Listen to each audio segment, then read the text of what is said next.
Greetings. Today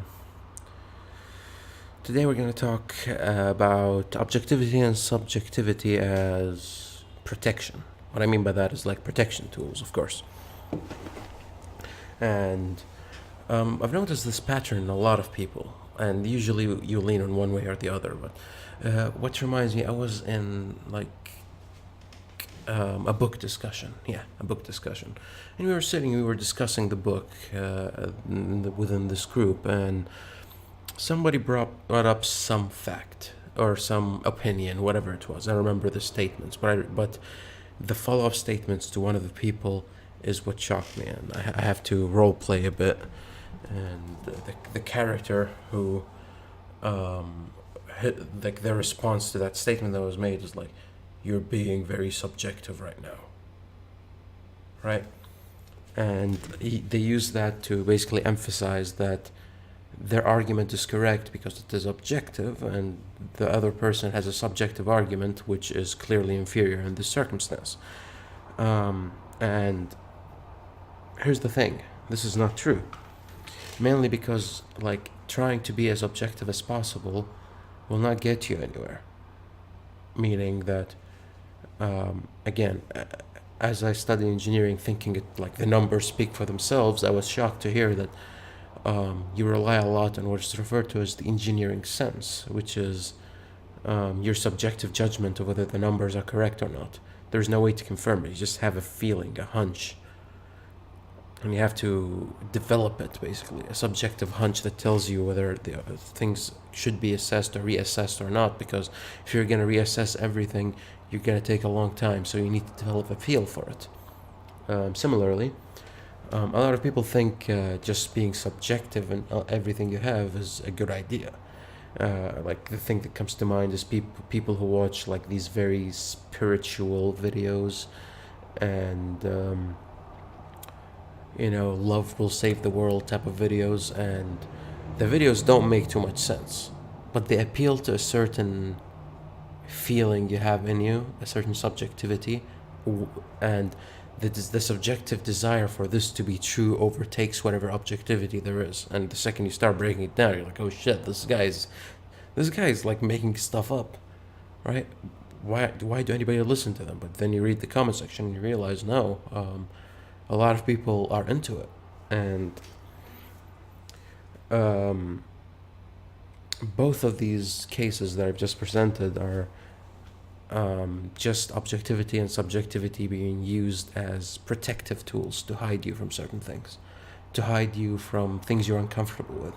For example, if you pride yourself on being logical, chances are that you will reject anything that you consider subjective. So when somebody says, "I like the movie," you'd be like, "No, clearly the movie did not make sense when they did this and did that, blah, blah, blah. Therefore, the movie is shit." But you're like, "But it was enjoyable, right?" And biggest example in my head is Captain America Civil War. The plot was trash, right? It had plot holes, and not even plot holes, more unlikelihoods. And the bad guy makes certain moves that you could have never predicted this. How the hell did this happen, right? But it was amazing. It was fun. The movie was great. In the end, it's a movie. You have 2 hours, still a story. I forgive them for a few logical fallacies here and there. But then, the objective reviewer comes to you and he's like, "Oh, this is preposterous. How dare you, So, what can we do with this? Why do people do this? And I think it's just basically you choose a team and you sit in it. And if your team's subjective, you have to be creative and quirky and all about empathy and the love of people. And even if you're subjective and you're more serious, you're still my opinion is fact, and you get a bit edgy, clearly this is the wrong idea because I've determined it to be no, and all of that. And the objective guy is like, "Nope, unless it makes sense to me, I cannot enjoy it." Clearly, any aesthetic element in this should be dismissed for the depths and the sharpness of the beat, or whatever bullcrap people say to hype themselves up. I've never had this problem personally. I'm told I have this problem, but uh, like I remember a moment on the anime Law season 3 where I called out a certain series called Berserk on the fact that I don't think the plot is very good. I love the show, but I think everything it tries to build up is like not that good, and it's been done better elsewhere. And what I wanted to call attention to, using that point, is that anything that's hyped doesn't have to be amazing. People just buy into the hype, right? But people took it as me trying to be objective in my review, and then they tried to objectively disassemble my points, and I had to keep reminding them, this is my subjective opinion. Why do you care? You know? And the reason I don't think I have this problem is because um, I can I can go toe to toe in both fields. If you tell me, oh, let's talk subjectively, I'm like, all right, let's talk subjectively. And when you say objectively, I'm like, all right, let's talk objectively. But I have to call back into the other corridor because the mental process requires both in order to get a good conclusion. You need both objectivity and a sense of subjectivity, or subjectivity with a sense of objectivity to reach a certain point. And most people would rather retreat into one team and pretend the other team doesn't exist or is not valuable.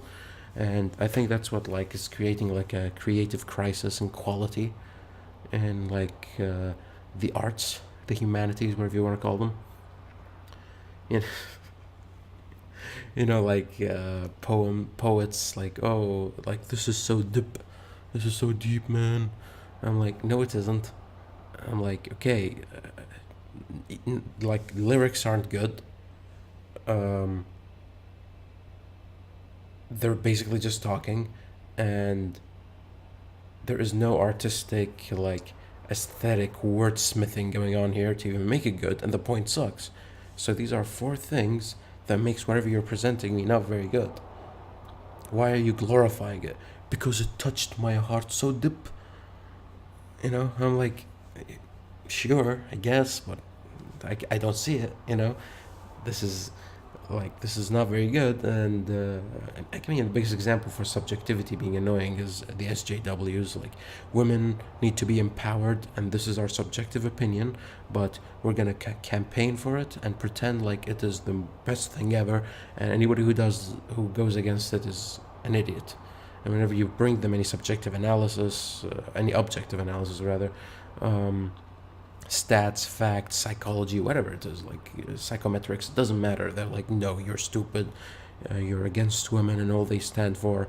And I'm like, I'm just trying to find out what's correct here. I'm not doing anything, right? But, points aside, like, and let's not even talk about the objective ones, the atheists, the Stephen Hawkings of the world. No, not Stephen Hawking's. Is it Stephen Hawking's? I think I mixed up names.